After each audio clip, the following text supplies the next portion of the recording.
R എന്ന് പറയുന്നത് 0.5 തന്നിട്ടുണ്ട്. N എന്ന് പറയുന്നത് 10 ആണ്. ഇനി incorrect difference in ranks. Incorrect difference in ranks തന്നിട്ടുണ്ട്. D is equal to 3. Correct difference in ranks 7 D ആണിത്.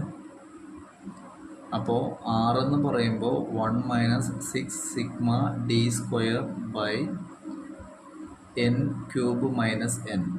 അപ്പോൾ 0.5 is equal to 1 - 6 sigma D square നമുക്കറിയില്ല. N 10 cube minus 10.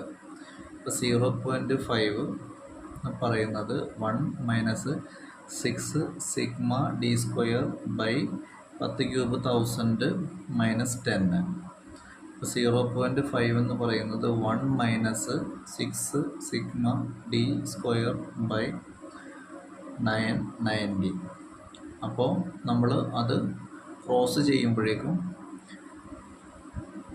6 sigma D square by 990 ഇപ്പുറത്ത് ഇസിക്കലിൻ്റെ ഇപ്പുറത്തോടെടുത്തപ്പോൾ ഈ മൈനസ് കട്ടായി. അതേപോലെ 1.5 ഇപ്പുറത്തെടുക്കുമ്പോൾ -0.5.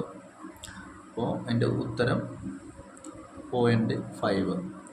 അപ്പോൾ 6 sigma D square എന്ന് പറയുന്നത് 0.5 ഇൻറ്റു 990 ആണ്, അതായത് 495.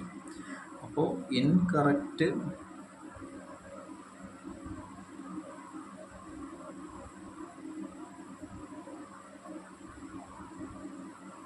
സിഗ്മ D സ്ക്വയർ എന്ന് പറയുന്നത് 495/6 ആണ്, അതായത് 82.5. ഇനി നമ്മൾക്ക് കറക്റ്റഡ്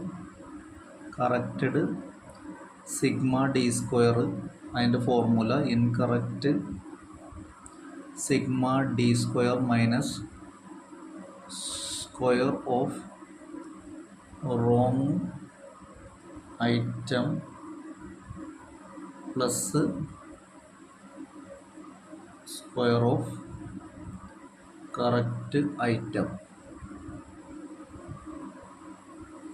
അതായത് 82.5 minus 3 square plus 7 square is equal to 82.5 minus 9 plus 49 is equal to 122.5.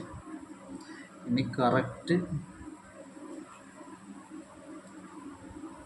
R എന്ന് പറയുന്നത് 1 - 6 sigma D square by N cube minus N, അതായത് 1 is equal to 1 - 6 into 1 225/10 cube minus 10, അതായത് 1 - 735/1000 minus 10 is equal to 1 - 735/990 is equal to 1 - 0.742 is equal to 0.258 ആണ് correct R.